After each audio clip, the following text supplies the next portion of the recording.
নমস্কার, আমার গল্প পাঠ আসরে আপনাকে স্বাগত জানাচ্ছি। আজকের পর্ব দ্বিতীয় খণ্ডের 34তম পর্ব। এখন আর সরলাকে বাড়ি থেকে বেরোবার জন্য কারোর অনুমতি নিতে হয় না। তার নিজস্ব গাড়ি ও কোচওয়ান আছে। তার জনক জননী শুধু নন, মাতৃকুল ঠাকুর পরিবারের সবাই ধরে নিয়েছে ও মেয়েকে কিছুতেই বাঘ মানানো যাবে না। এমন তেজস্বিনী, এমন স্বাধীনচেতা যুবতী এ সমাজে আগে কেউ দেখেনি। হিন্দু রমণীরা অন্তরাল বর্তিনী। উচ্চ বংশের মহিলারা খানদানি মুসলমান রমণীদের মতন বোরখা পরেন না বটে, কিন্তু পরপুরুষদের মুখ দেখান না। আত্মীয়দের সামনেও এক গলা ঘোমটা দিয়ে থাকেন। পথে ঘাটে তাদের একা চলাফেরার তো প্রশ্নই ওঠে না। ব্রাহ্মরা নারীদের পর্দা প্রথা ঘোচাবার জন্য কিছুটা উদ্যম নিয়েছেন বটে, তাও খুব সীমিত গণ্ডিতে। পরিবারের কোনো পুরুষ সঙ্গী ছাড়া ব্রাহ্ম রমণীরাও গৃহ থেকে নির্গত হন না। সরলার মা ব্রাহ্ম, বাবা হিন্দু।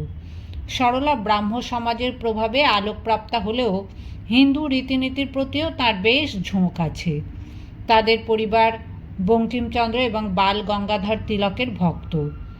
স্বামী বিবেকানন্দ সম্পর্কে সরলা বেশ উৎসাহী ও কৌতূহলী। 25 বছর বয়স হয়ে গেল, সরলা এখনও কুমারী। পুরুষদের সঙ্গে সে অসংকোচে মেশে, কিন্তু কোনো বিশেষ পুরুষ বেশি ঘনিষ্ঠ হতে চাইলে সে মাঝখানে একটি অদৃশ্য দেওয়াল তুলে দেয়। কারুর গদগদ বাক্য শুনলে সে প্রাণ খুলে হাসে। মা ও বাবা তার বিয়ে দেওয়ার জন্য অনেক চেষ্টা করে এখন হাল ছেড়ে দিয়েছেন। সরলা কখনো বলে না যে সে চিরকুমারী থাকবে। সে বলে সেরকম যোগ্য পুরুষ কোথায়। মাতামহ দেবেন্দ্রনাথ একখানা তলোয়ারের সঙ্গে তার বিয়ে দিতে চেয়েছিলেন। তেমন পুরুষ কে আছে যে সেই তলোয়ার হাতে তুলে নিয়ে তার জীবনসঙ্গিনী হতে পারবে? সরলার ব্যর্থ প্রণয়ীর সংখ্যা দিন দিন বাড়ছে। তাদের মধ্যে কেউ কেউ তিক্তভাবে মন্তব্য করে, ভগবান ভুল করে ওকে মেয়ে হিসেবে গড়েছেন, ও তো আসলে ব্যাটা ছেলে।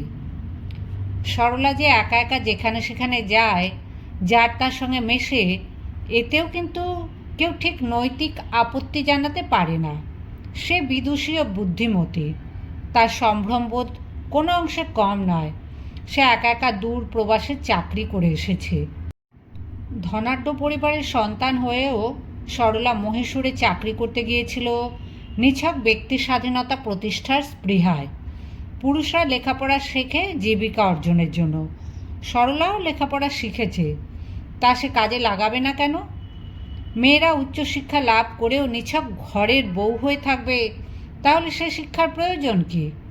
স্বামীরা সগর্বে কোনো বন্ধুকে বলবে, আমার স্ত্রী গ্র্যাজুয়েট, ভালো সংস্কৃত জানে, আর স্ত্রী সেই সময় অন্দরমহলে বসে কোলের সন্তানকে দুধ খাওয়াবে, এতেই রমণী জীবনের চরম সার্থকতা।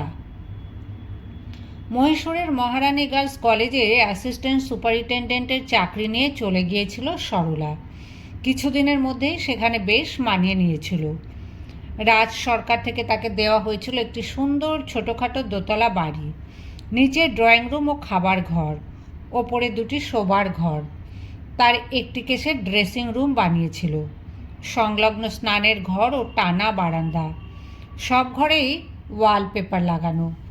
দুজন সেপাই সে বাড়ি পাহারা দেয়। এছাড়া একজন দক্ষিণ ভারতীয় আয়া, একজন রান্নার ঠাকুর ও কলকাতা থেকে আনা একটি ভৃত্য থাকে সেখানে। সরলা তো নিতান্ত শিক্ষয়িত্রী নয়, সে ব্রাহ্ম সমাজের প্রখ্যাত নেতা ও জমিদার দেবেন্দ্রনাথ ঠাকুরের নাতনি। সে পরিচয় রাজপরিবারের সবাই জানে, সেজন্য তার বিশেষ খাতির। সেখানে কয়েকটি বিশিষ্ট মুসলমান ও পার্সি পরিবারের সঙ্গে সরলার ঘনিষ্ঠতা হয়েছিল।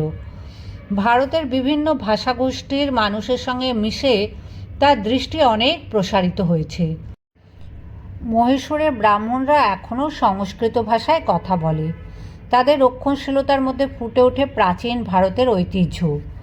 বেশ ভালোভাবে গুছিয়ে নিয়েছিল সরলা, তবু 1 বছরের বেশি সে চাকরিতে টিকতে পারল না। আত্মীয় পরিজনদের কাছ থেকে বিচ্ছিন্ন হয়ে একা কোনো যুবতীর কোথাও থাকাটা ভারতীয় সমাজ এখনও মেনে নিতে পারে না, বিশেষত যদি সেই যুবতী হয় সরলার মতন রূপে গুণে অদ্বিতীয়া। মধুলোভী ভ্রমরের মতন যুবকেরা ঘুরঘুর করতে লাগলো তার চারপাশে। তারা ঠাড়ে ঠোড়ে প্রেমের কথা বলে, প্রকারান্তরে বিবাহের প্রস্তাব আসে। এইসব যুবকদের কিভাবে প্রতিহত করতে হয় তা সরলা জানে, সে ভয় পায় না। কিন্তু কেউ যদি জোর জবরদস্তি করে, ব্যভিচারী গুন্ডা প্রকৃতির কেউ যদি তাকে সবলে হরণ করতে চায়। একদিন মাঝরাত্রিরে তুমুল কাণ্ড হলো। দারুণ গ্রীষ্মের রাত। সরলার মাদ্রাজি আয়াটি তার ঘরে না শুয়ে সিঁড়ির ল্যান্ডিংয়ে ঘুমিয়েছে, বেশি বাতাস পাবে বলে। পাহারাদার সেপাই দুজনও ঘুমে ঢুলছে। হঠাৎ আয়াটি হাউমাউ করে চেঁচিয়ে উঠল। তার একটা হাত মারিয়ে কে যেন ঢুকে পড়েছে পাশের ঘরে। সেই চিৎকারে জেগে উঠে সরলা বেরিয়ে এসে জিজ্ঞেস করলো, কি হয়েছে, কি হয়েছে? আয়াটি তখনও ভয়ে অস্থির। সে হাত তুলে ড্রেসিং রুমটি দেখিয়ে বলতে লাগলো, ওখানে কেউ ঢুকেছে, ভূত কিংবা ডাকাত, বিকট তার চেহারা। এরকম অবস্থাতেও বুদ্ধি হারায়নি সরলা। সে চট করে সেই দরজার শেকল বন্ধ করে দিল বাইরে থেকে। তারপর বারান্দায় গিয়ে চিৎকার করতে লাগলো, পাহারাওয়ালা, পাহারাওয়ালা, বাড়িতে চোর ঢুকেছে। সেই চিৎকারে সেপাই দুজন জেগে উঠল তো বটেই। রাস্তা থেকে ছুটে এলো কয়েকটি পুলিশ। ঘরের মধ্যে সত্যিই কেউ রয়েছে। সে দিশাহারা হয়ে পেছনে জানালা ভেঙে লাফিয়ে পড়ল রাস্তায়। পালাতে পারল না, ধরা পড়ে গেল। তখন দেখা গেল সে চোর কিংবা ডাকাত নয়, সে একটি কুখ্যাত লম্পট। শহরের একটি অবস্থাপন্ন ঠিকাদারের অকাল কুষ্মাণ্ড বহু নারীর সে সর্বনাশ করেছে। এরকম একটি জীব তাকে স্পর্শ করতে চেয়েছে। এ কথা জেনে সরলার শরীর ঘৃণায় কাঁপতে লাগলো। সে রাতে অন্য একটি পরিবারে আশ্রয় নিল সরলা। পরদিনে এ খবর রাষ্ট্র হয়ে গেল। বিভিন্ন সংবাদপত্রে সেই বিবরণ প্রকাশিত হয়ে সরলাকে আরও লজ্জায় ফেলে দিল। কলকাতার পত্রপত্রিকাগুলি এজন্য দায়ী করল সরলাকেই। বঙ্গবাসী পত্রিকা এই মর্মে মন্তব্য করল যে, অমন মানি বংশের যুবতী কন্যার ধেই ধেই করে বিদেশে চাকরি করতে যাওয়ার প্রয়োজনটাই বা কী? খাওয়া পড়ার অভাব নেই, কেন খামোখা নিজেকে এমন বিপদগ্রস্ত করা? এ খালি বিলাতি সভ্যতার অনুকরণ। এরপর আর থাকা যায় না, ফিরে আসতে বাধ্য হলো সরলা। মাঝখানে তার জ্বর জারি হয়েছিল। এখানে স্বাস্থ্যও টিকছে না। এই অজুহাতে তবু কিছু মান রক্ষা হলো। সরলাও অনুভব করলো যে জীবিকার সঙ্গে প্রয়োজনের একটা সম্পর্ক থাকা চাই। তাকে কোনোদিন অর্থ চিন্তা করতে হয়নি। জানকীনাথ তার কন্যার জন্য ভালো মাসোহারার ব্যবস্থা করে রেখেছেন। তবু যে সরলা অত দূরে চাকরি করতে গিয়েছিল তা খানিকটা জেদ আর অনেকটাই শখের বশে।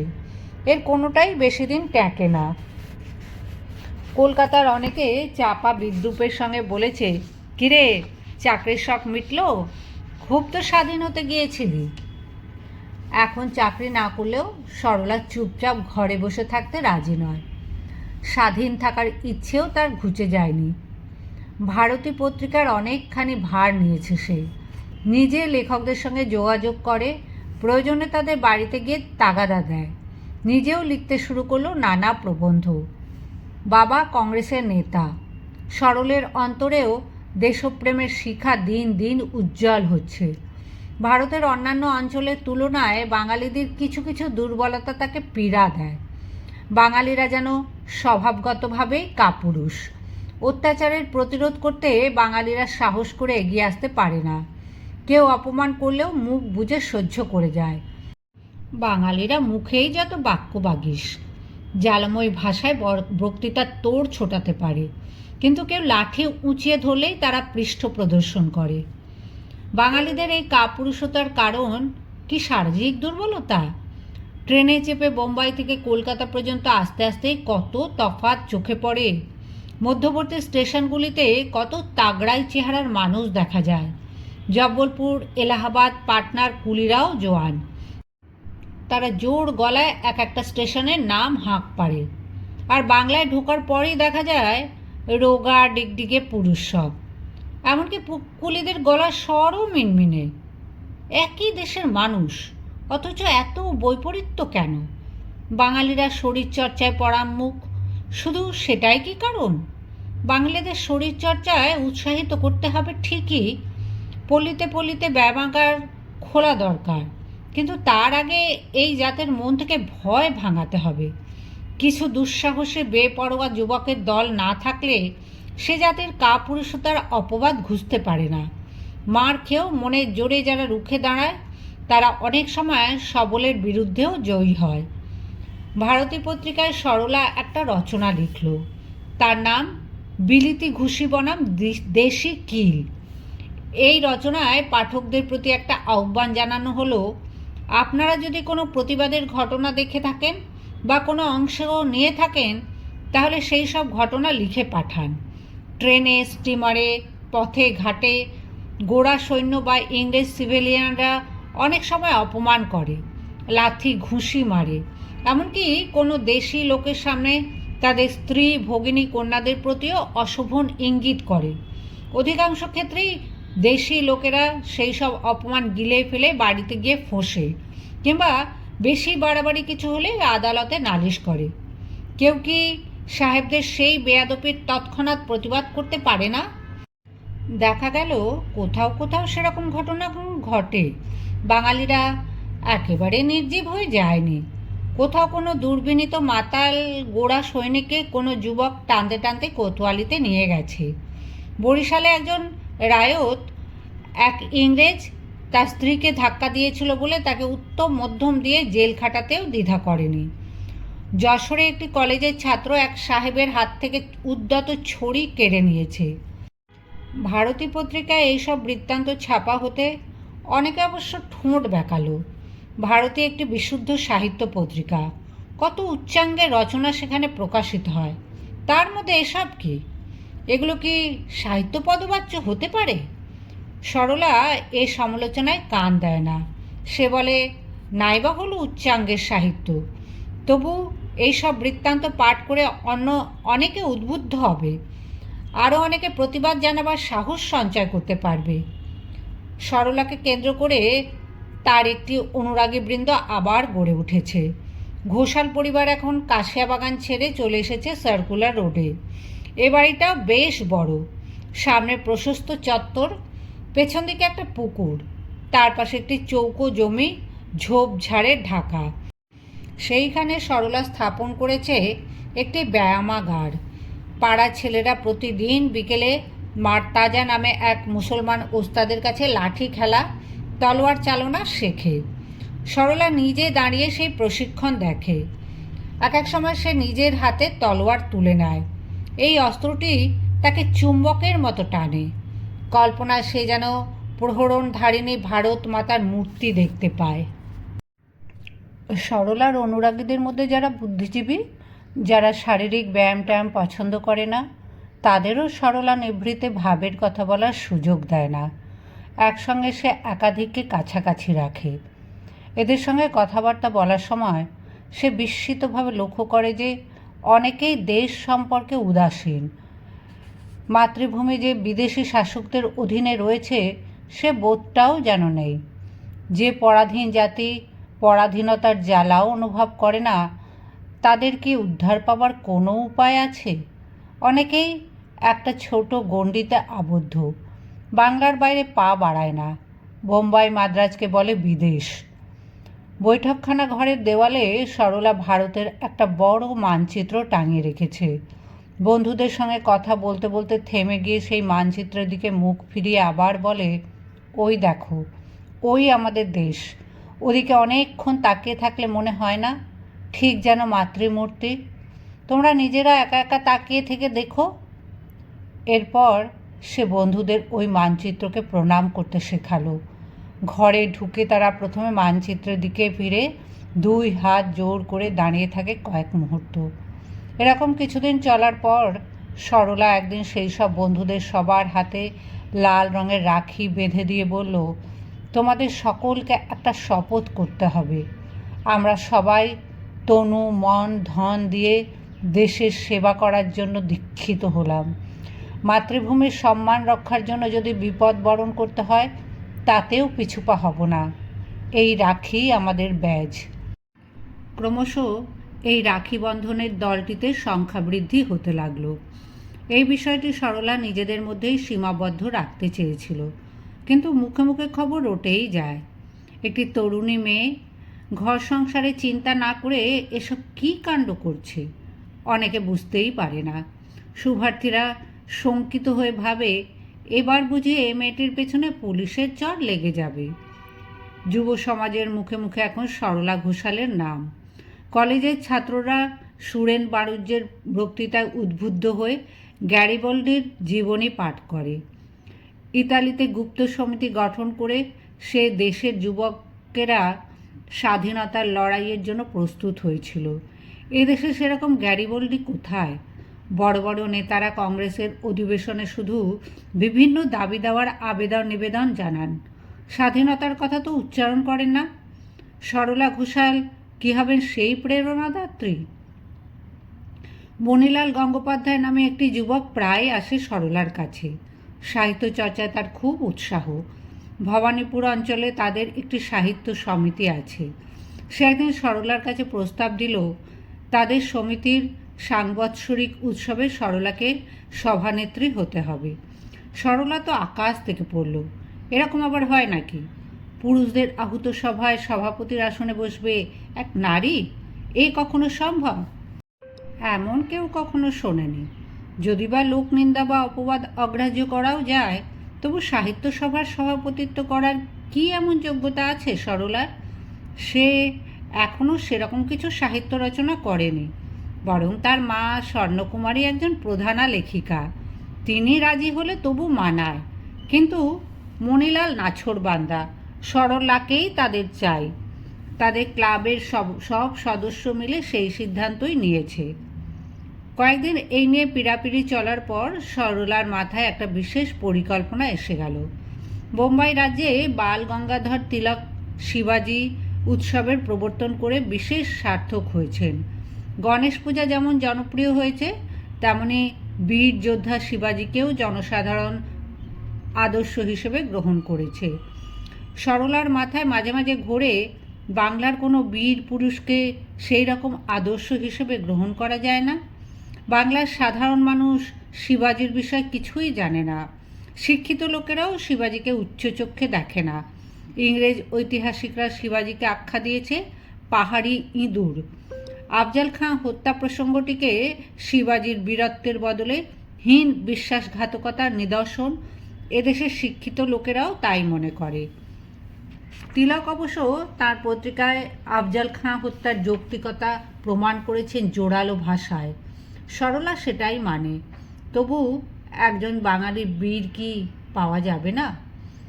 কতকাল হলো বাঙালিরা যুদ্ধ করতে ভুলে গেছে।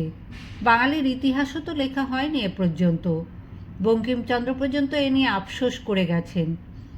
হঠাৎ সরলার মনে পড়ল প্রতাপাদিত্যর কথা। শিবাজি মহারাজার তুলনায় প্রতাপাদিত্য নিতান্তই এক ছোট জমিদার, 12 ভূঁইয়ার অন্যতম। ক্ষুল্লতাতকে অন্যায়ভাবে হত্যা করার কলঙ্ক আছে তার নামেও, কিন্তু অন্যদিকে বাংলার এক ক্ষুদ্র জমিদার হয়েও তিনি মোগল বাদশাহের বিরুদ্ধে রুখে দাঁড়িয়ে স্বাধীন হতে চেয়েছিলেন। নিজের নামে শিক্ষা টাকা চালিয়েছেন। এই যে সাহস, এই যে পৌরুষ, এটাকেই যদি বেশি করে দেখানো যায়, বাঙালি জানবে যে প্রবল শক্তির বিরুদ্ধে অস্ত্র ধারণ করার মতন বীর্যবান বাঙালি ছিল। প্রতিবাদের এই তেজটাই তো বড় কথা। এখনকার ইংরেজ শাসকরাও তো মহাশক্তিমান, সব অস্ত্র শস্ত্র তাদের হাতে। তবু কি তাদের অত্যাচারের প্রতিবাদ করবে না এদেশের মানুষ? চিরকাল এমন মুখ বুজে সহ্য করে যাবে? মণিলালকে সরলা বলল, তোমাদের সভায় আমি যেতে পারি, কিন্তু একটা শর্ত আছে। সাহিত্য পাঠ টাঠ আপাতত বন্ধ থাক। তোমরা একটা প্রতাপাদিত্য উৎসব করতে পারবে? 1 বৈশাখ প্রতাপাদিত্যের রাজ্যাভিষেক হয়েছিল, উৎসব হোক না সেই দিনটাতে। প্রতাপাদিত্যের জীবনের উপাদান সংগ্রহ করো, বই জোগাড় করো, তারপর তাঁর বীরত্ব ও সাহসিকতার দিকটা বেশি উজ্জ্বল করে কেউ লিখুক একটা প্রবন্ধ। সেই প্রবন্ধটি পাঠ করে সাধারণ মানুষকে তার কথা জানানো হোক। সভায় আর কোনো বক্তৃতা হবে না, চতুর্দিকে লোক লাগিয়ে খুঁজে খুঁজে বার করো কোন বাঙালির ছেলে তলোয়ার খেলতে জানে, কুস্তি বক্সিং জানে, লাঠি চালায়। কবিতার গল্প পাঠের বদলে সেই সব ছেলেদের অস্ত্রশিক্ষার প্রদর্শন হোক। যারা যারা বিশেষ কৃতিত্ব দেখাবে তাদের প্রত্যেককে আমি একটি করে সোনার মেডেল দেব। সেই মেডেলের পেছনে লেখা থাকবে দেবাহা দুর্বল ঘাতকাহা। মণিলালের দলবল তাতেই রাজি। দেখা গেল বাঙালি একেবারে নির্জীব নয়, লাঠি ছোড়া তলোয়ার চালাতেও বেশ কিছু দক্ষ ছেলে আছে।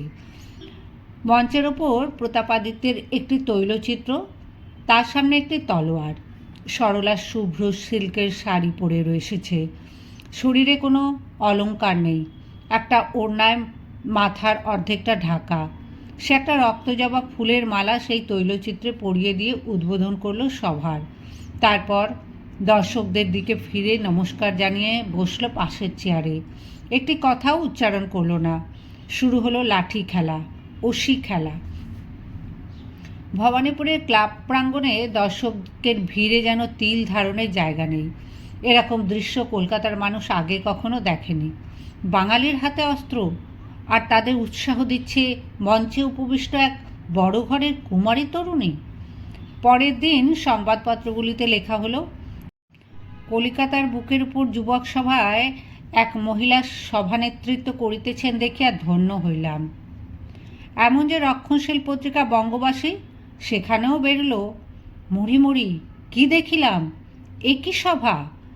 বক্তিমে নয়, টেবিল চাপড়া চাপড়ি নয়, শুধু বঙ্গবীরের স্মৃতি আবাহন, বঙ্গযুবকদের কঠিন হস্তে অস্ত্রধারণ ও তাদের নেত্রী এক বঙ্গললনা, ব্রাহ্মণ কুমারীর সুকোমল হস্তে পুরস্কার বিতরণ। দেবী দশভুজা কি আজ সশরীরে অবতীর্ণ হইলেন? ব্রাহ্মণের ঘরে কন্যা জাগিয়াছে, বঙ্গের গৌরবের দিন ফিরিয়াছে। এরপর আরও অনেক জায়গায় প্রতাপাদিত্য উৎসব অনুষ্ঠিত হতে লাগল। সরলা বাংলার ইতিহাস ঘেঁটে আরও কয়েকজন শৌর্যবান পুরুষকে প্রতিষ্ঠিত করার চেষ্টায় মন দিল। রাজস্থান পঞ্জাবে অনেক বীরের আত্মদানের কাহিনী আছে। সরলা খুঁজে পেতে চায় বাঙালির দৃষ্টান্ত। শিবাজি কিংবা বিশেষ কোনো একজনকে সারা ভারতের মানুষ মেনে নেবে কি না, কিংবা মানতে কতদিন সময় লাগবে কে জানে। তার চেয়ে দেশের বিভিন্ন অংশের স্থানীয় বীর পুরুষদের আদর্শ হিসেবে প্রতিষ্ঠিত করতে পারলেও অনেক কাজ হবে। সাধারণ মানুষকে সচেতন করাটাই বড় কথা। সরলার চোখ পড়ল প্রতাপাদিত্যের পুত্র উদয়াদিত্যের দিকে।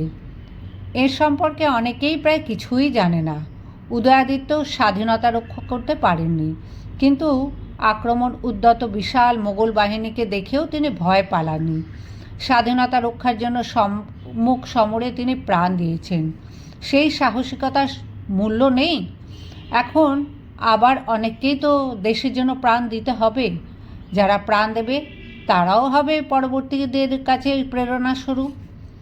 এবারে উদয়াদিত্য উৎসবের ব্যবস্থা করতে হবে বেশ বড় আকারের।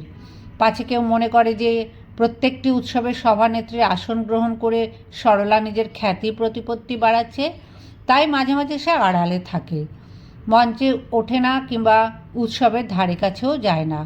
যদিও পরিকল্পনা সব তারই, এবং টাকা পয়সাও সে নিজেই দেয়। কলেজ স্ট্রিটের অ্যালবার্ট হল সভা সমিতির জন্য বিখ্যাত। উদয়াদিত্য উৎসব হবে সেখানেই। অ্যালবার্ট হলের ট্রাস্টি এখন নরেন সেন। তার কাছে ভাড়ার টাকা পাঠিয়ে দেওয়া হলো। উদয়াদিত্যের কোনো প্রতিকৃতি পাওয়া যায় না, তাই ঠিক হলো মঞ্চে রাখা হবে শুধু একটা তলোয়ার।